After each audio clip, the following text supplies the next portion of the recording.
What's up guys, Papa Eagle's back in the nest and welcome back to another Stormbound video. Now, in today's Stormbound video, we're going to be doing something a little bit different. We are going to be doing a dragon rant because I have been getting really annoyed with people just murdering me with dragon decks. And you know what? I've been thinking about doing this for a little while, but what really inspired me to do it this episode is this message right here. Of course, my anniversary card is a dragon. So yeah. Oh, and of course, it's the most broken dragon in my opinion. Wow, this is, you know what? Thank you, Stormbound. You've set this up perfectly. Okay. So basically what I'm going to be doing in this video is going through all of the dragon cards and kind of explaining why they are better than a different card that's similar in a faction maybe. And you know how they could be balanced probably. So let's go into the collection first. Let's start with the Swarm Dragons. So to start, we've got Draconic Roamers. Now at level 1, they're not actually that broken. When attacking a unit, spawn a 2 strength dragon on a random tile bordering that unit. Now this is kind of broken because, alright, so a card this is similar to is the Brood Sages, in basically that they spawn a toad for every surrounding poisoned unit that they have. So it's surrounding, not necessarily attacking. But what makes these so good is that they can attack the base, and attacking the base counts as spawning an extra dragon. So they can spawn, theoretically, 4 extra dragon strength along with their own 2, which is kind of OP.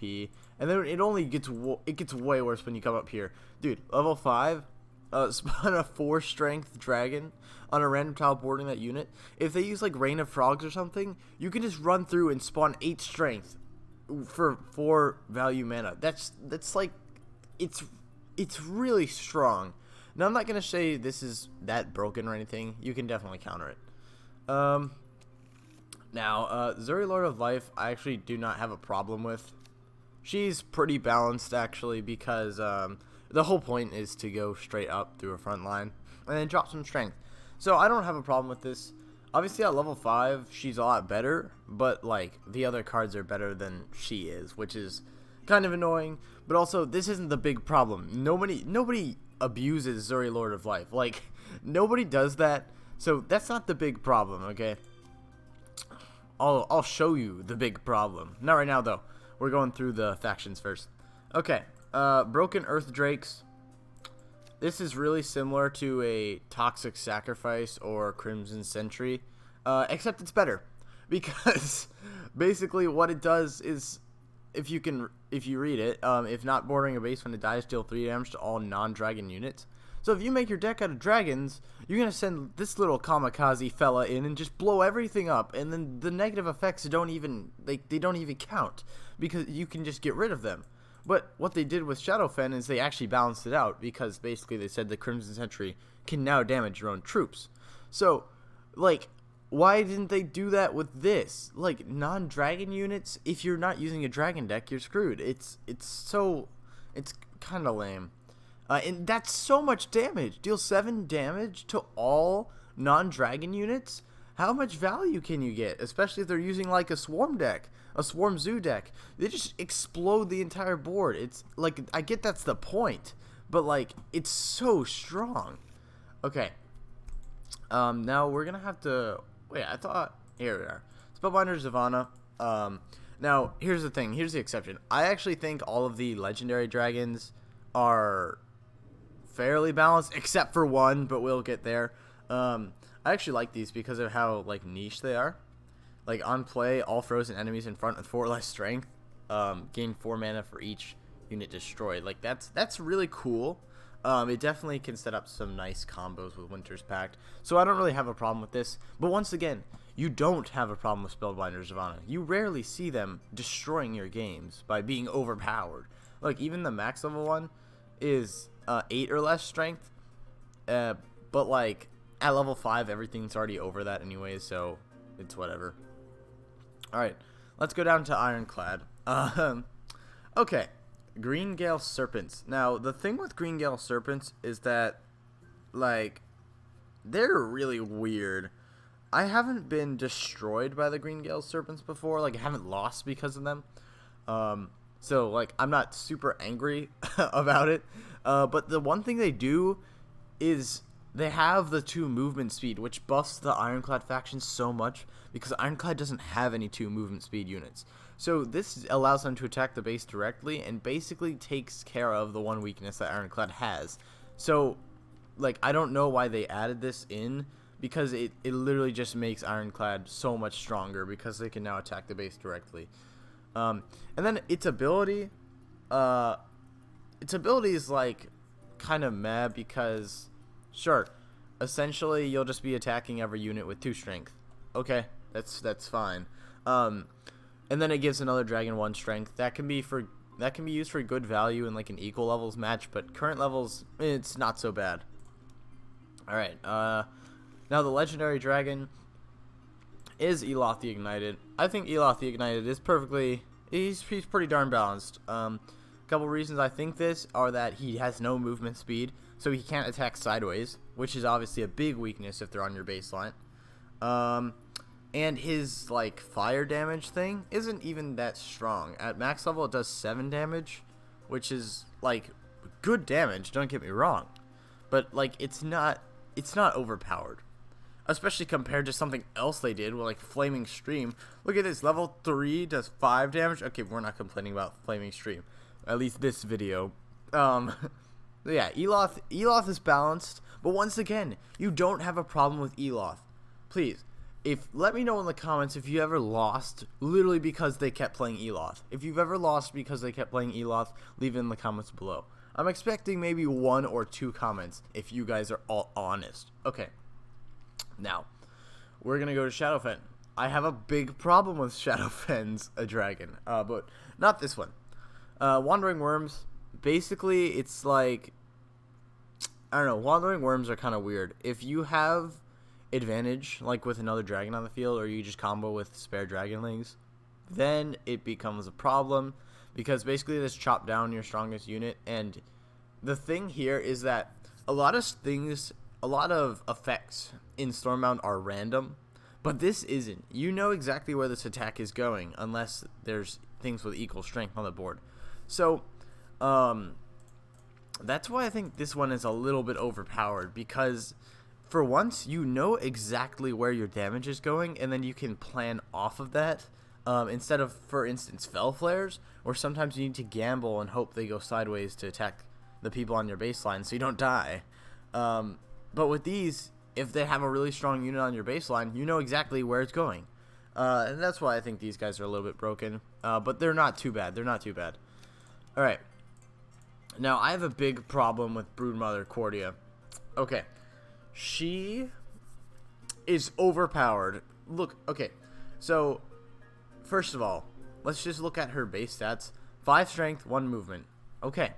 Now, that is the same as level 1 heroic soldiers, and she's at level 1, so that's fine. And she costs 7 mana. Now heroic soldiers cost 5 mana.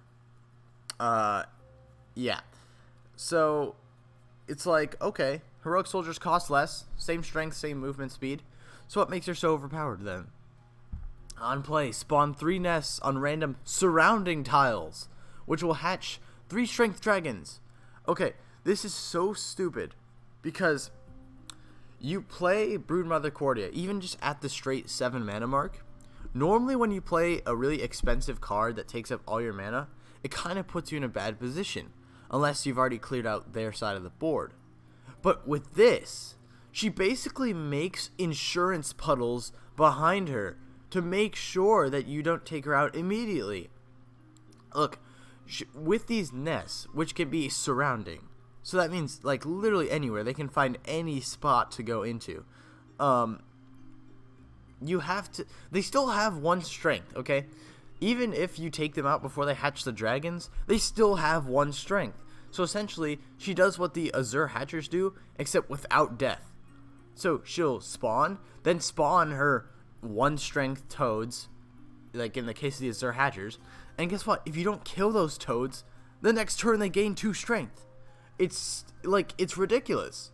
If she's unbelievably broken. Let's go to her level 5. 10 strength, nothing new. We've seen that on the other dragons.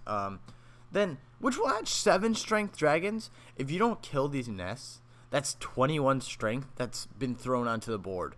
Actually, no. Technically, it's 31 strength that's been thrown onto the board, but just with a little like grace period where they haven't spawned yet. She's broken, and I have definitely lost just because of that. Alright, now let's move on to the neutral dragons, the real meat of this issue. Okay, Spare Dragonlings. I don't really have a big problem with this. They're basically like personal servers, essentially. So that's fine. It's still a random friendly dragon, you know. They move 1, have 1 strength. It's all good. No. Excuse me. No. Conflicted Drakes. It becomes an issue when they get up to like level 3 or 4 or 5. Because once again, it's the thing where they do damage to everything except for non-dragons. Which I don't know why they did that. They should have just made it like deal 3 damage to everything and made the dragons a really cool faction where they could damage your units and your enemy's units. That would have been so cool and balanced. It would have made people think about what they're going to do. But instead, you can just stack a dragon deck and not worry about any repercussions because of this effect. And think about this. It's like a flaming stream that costs 2 less and spawns strength down. So I know flaming stream is really good now, but this is really good as well. Like, it's so annoying. Conflicted Drakes, I'll admit, haven't hurt me that much. Like, I haven't really lost because of Conflicted Drakes, except for against the one match I had. I think I recorded it. It was just this guy with like a level 5 dragon deck, and it was really ridiculous. But those aren't the worst thing. Then we move on to Beasts of Terror. Beasts of Terror, in my opinion, are very similar to the, what are they called? Like Breaking Earth Drakes or whatever. These guys are also insane. So this is similar to, who is this similar to? I don't know. These guys are pretty unique in their effect. But look, when attacking a non-dragon unit, why is it non-dragon? That makes no sense. Like, why couldn't it just be all units, and then that would have even made it better? It's so strange how the dragons can't touch other dragons. I don't understand why they did that. It doesn't make sense. Then deal 3 damage to all other enemies with the same unit type. This effect literally makes every other deck less effective, because if you try to do like any sort of Kindred's Grace, or like even if you're just using a faction and actually like stacking faction cards, this can take you out. It can get so much value off of 4 mana. Like, no other card can really do that, except for maybe Flaming Stream if they got like a full stack of people in one row. But like, it's crazy. And then see, the thing is, you don't even need the effect to go off. It's still a 4-for-4 trade. Like, that's not bad. Well, this is 3-for-4, but we're talking about like my level here. It's still a 4-for-4 trade, which is not bad, and you can bet that they're gonna have another unit of the same type on the field at most likely, because it's definitely unlikely that they're gonna just have one unit on the field unless it's like Sharpfist Exiles. But like that's one case. It's just so annoying. Beasts of Terror are broken. I love using them, but they're broken. I can't get past that. Now, Terrific Slayers, these guys aren't a dragon, and I would just like to mention a potential counter argument. Well, TPE, you didn't even mention the Terrific Slayers. They counter all the dragons. Okay, now here's the thing. I don't even have Terrific Slayers, but from what I can see, I haven't used them in practice, yes, I'll admit. But look, the reason that not many people use them, first, they cost 5 mana for 2 strength. If you're not fighting a dragon deck, you're screwed. You literally cannot, like, these guys are not useful if you're not fighting a dragon deck. And so that's why people are cautious to put it in their deck, because they're a waste of a card slot if you're not certain you're fighting a dragon. I mean, if you want a 2 movement unit, there's way better stuff out there. Like, Warfront Runners are better than Terrific Slayers when the Warfront Runners are level 2. They're actually equal. and they cost 1 less mana. First Mutineers, same thing. So, like, why would you use Terrific Slayers when you can use something else of better value? Alright, now, let's get to the most broken dragon card of all. These things! Dangerous Suitors are the bane of my existence. Look, like, okay, let's start. Let's look at the card, okay? Oh, wow, they only got 1 strength. Whoa, that's really weak. They've only got 1 movement speed and cost 5 mana. That's psycho. That's crazy bad. Now, that's not what they're all about. On play, gain 2 strength for every other dragon on the board. Okay, now, this might not seem broken, but if you don't think it's broken, then you haven't played this game, and you can't even, like, don't even contest that point. Let me show you another card real quick. Okay, Swarm. Swarm Callers. On play, gain 2 strength for each bordering friendly satyr. So, these guys gain strength for bordering friendly satyrs. Now, they have to be bordering, okay? Keep that in mind. They have to be bordering. So, he can gain, at this level, a maximum of 8 strength because you can have 4 bordering units at a time. And that's if you set this up, like, massively well. It takes a lot of skill to set up the Swarm Callers to get their maximum strength buff. That's a fact. Now, these guys are balanced because they have to be bordering. It takes skill to set up and use this card. Now, let's go back to the Dangerous Suitors. Oh, I passed them. Look, they don't need to be bordering. So you can gain a total of, let's see, it's 4 times 5, so 20, but minus 1 on the board. Theoretically, you could gain 38 strength, if I did my math right. I think that's 19 times 2. Yeah, theoretically, you could gain 38 strength at level 1. That's psychotic. Who thought of this? Like, it's not even surrounding units. It's every dragon on the board. There's so many cards that can spawn token dragons. That was my cat if you heard him. Look, Call for Aid immediately gets 4 extra dragons on the field. You put Spare Dragonling plus Call for Aid. Boom, 5 dragons. Then you play Dangerous Suitors next turn. Boom, 10 strength. That's, like, what? And you're not even putting yourself in danger by using Call for Aid or the Spare Dragonling. That's not a dangerous play. There's no risk involved. Like, it's so safe. It's so safe. It's never a bad idea to play Call for Aid, really. Unless you're gonna die if you don't do it. But that's besides the point. It's so unbelievably safe and overpowered. And look, move up the progression. So Dangerous Suitors, level 2. Swarm Callers only gain 1 strength. So Dangerous Suitors are gaining 2 strength. For what reason? I don't know. Now we go to level 3, gain 3 strength for every other dragon on the board. So let's see. That's 19 times 3? What is that? 57? 47? I don't know. Gaining 47 strength on the lower end? Like, what is that? That's so broken. And that's only at level 3. Who thought of this card? This card is so dumb and is the root of all problems with the dragon deck. Like, it's so disgusting. And have you noticed? It says every other dragon. So if your opponent is using a dragon deck, you can just spawn this dude, and then he'll gain strength from their deck. And you'll say, well, actually, they're probably using Dangerous Suitors too.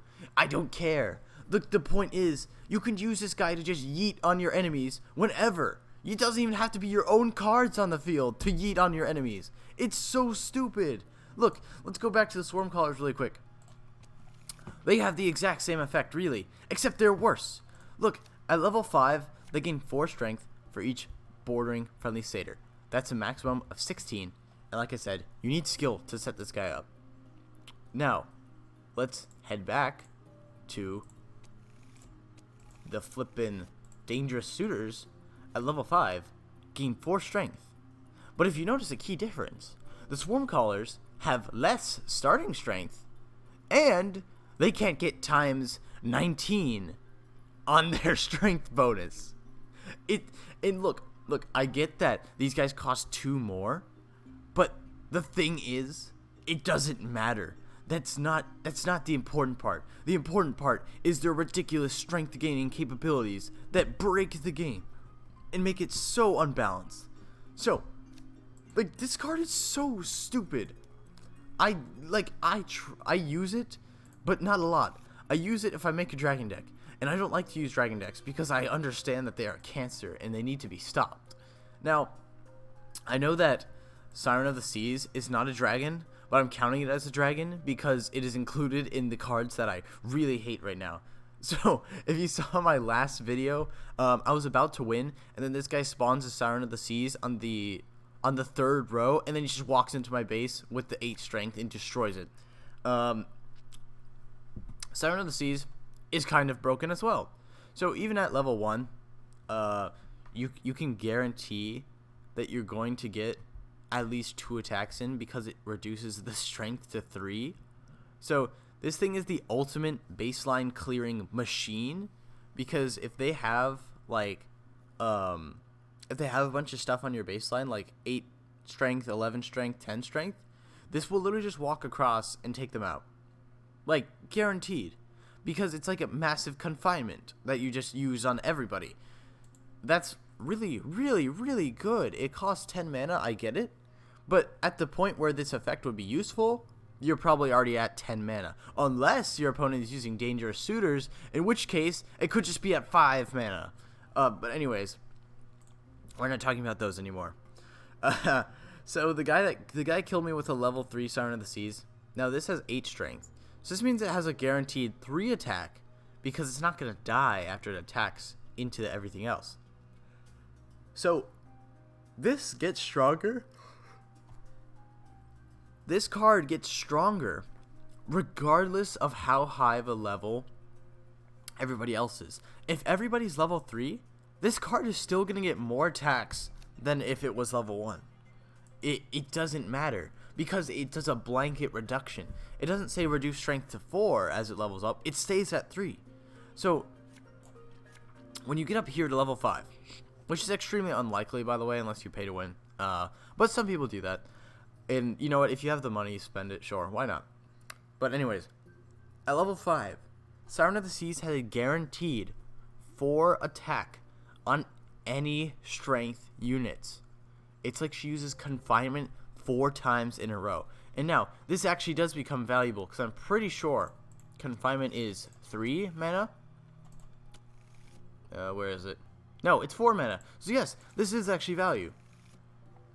She is using confinement on the level 5 Siren of the Seas. She's using confinement 4 times. Like a max level confinement. So 4 times 4, 16. She's saving 6 mana on this.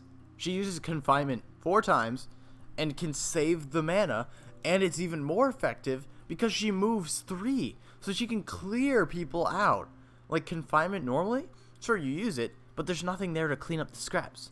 She picks up all the scraps and just takes them out.